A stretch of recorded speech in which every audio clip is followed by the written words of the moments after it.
Hey guys, welcome back to my review. I know this was a not so planned review and I say it every time I make. But what I did not expect is this new series. I mean, we can't even say it's new. I mean, we can say it's new because it just came out, but yes, it also ended. Welcome to Derry is the series which I did not expect at all to be this good because guys, you must have also felt it that these studios they are just milking their franchises. Their old movies are just perfect, and then they make new movies and then they just ruin it. And I was kind of expecting Welcome to Derry to end up in the same place, but I'm actually very surprised that it did not. It exceeded my expectations. You guys must have all noticed it because the HBO does its magic, and because recently there has been all these biddings going on, and Warner Bros. Is sold to Netflix, but recently, Warner Brothers have declined the offer of Paramount. If you think at it that way, like Paramount was also not going to be that good for Warner Brothers, but at least their movies were going to be staying in the cinema. But here with Netflix, what is going on is that we don't have any clarity that the movies are going to be shown in the theaters or not. But apart from that, this is the Welcome to Derry review, and I'm sorry for all the background noise if you can hear any.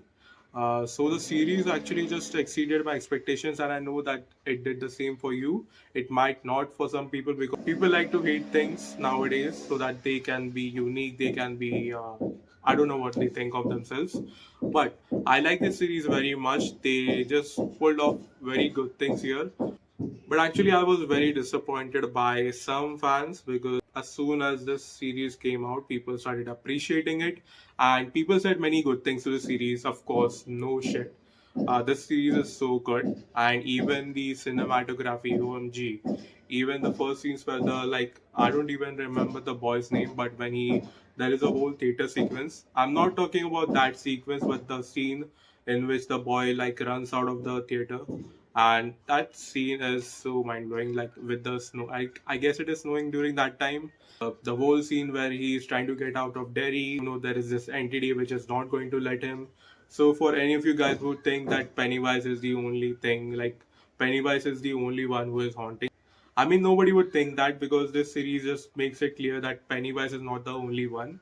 It is just an avatar which is like taken by the entity. I guess his name is Bob Gray or someone, but he was Pennywise the clown. We have also seen a very great backstory of how Pennywise was originally taken as a face for the entity to like haunt children. Yeah, of course, it feeds off fear. Like fear is like an ingredient for it, like how we had spice in food. Fear does the same thing for the entity, and just bear with my look. I know I'm in a very bad shape right now. Actually, I was disappointed by some fans because when this series came out, everyone was appreciating it, and no shit, this series is very good. But people started disappreciating it chapter 2. I don't even know if that's a word. After watching this series, I kind of rewatched. I mean, not kind of, but I rewatched it chapter 1 and chapter 2. I think it still has the magic. People just want to hate anything. I know that they went a little bit slow with it, chapter 2, like how they were explaining each fear of the Losers Club and like how they are grown up, but it was a very wholesome story if you think at it that way. And even Pennywise's part in that is also very good because he doesn't lack. We know that Bill Skarsgård does not lack anywhere, but people like to hate anything, right?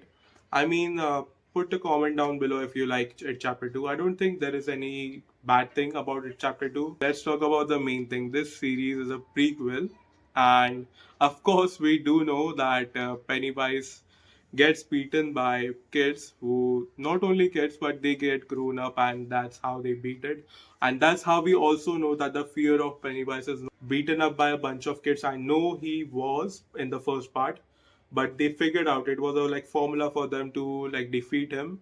But then he was just damaged, and then he tried to run off. Of course, it chapter 2 what it does, it shows 27 years later, but like he was gone for some time, and then there was a little bit of his effects which were like foreshadowing in these guys' life, in the Losers Club's life, that how they are grown up right now, but they still have memories about it. And as soon as they come into the Derry town, they start having all these flashbacks. Everything just comes back to normal. So this was a very well set up story, and of course Andy Muschietti fired at chef's kiss I mean, it was top notch. I mean, if I have to rate the series out of 10, I would probably rate it 8.5 out of 10, because we know what happens ahead, and this is a prequel, but still I'm very hooked up to the series. If you want to watch the series, you can. But what I have to say right now is, like how most people say that the kids defeated him, Pennywise was defeated by kids. He was actually damaged by the kids and he ran away, of course, yes. But as soon as they head back into the town, they start experiencing things.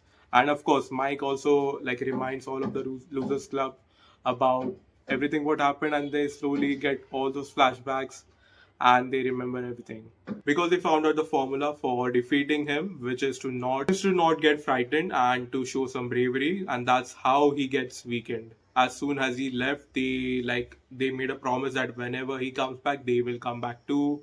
And when I was rewatching it, chapter one, I also saw many references to Welcome to Derry, and of course, it was a prequel, so Andy Muschietti will include many of the things which are mentioned.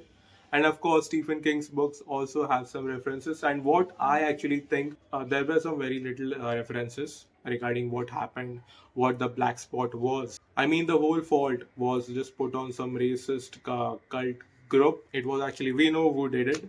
I mean, it was them, kind of, but then, Pennywise also washed his hands in that.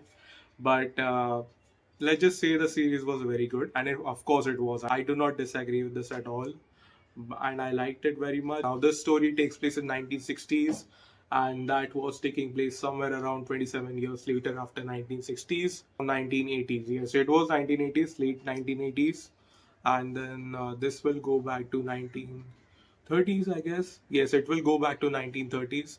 And then the third season will go back to 1908 or 1906. That bravery is everything in front of the entity, but it is from outside the dimension. So it has one weakness, like this whole universe resides on this turtle's back, on its shell, and we are a part of it, and that's how this entity decided to come into the planet Earth. Maybe someone sent it off. Well, this entity, they trapped it, and then the trap was not that accurate. I mean, of course, it was it was strong enough to weaken the entity, but it was not strong enough to like withhold the when it crashed on Earth, because it was like, of course, it broke down when it crashed on us. So yes, this was my review for it, Welcome to Derry, which was directed by Andy Muschietti. This is the Malevolent, and I'm signing out.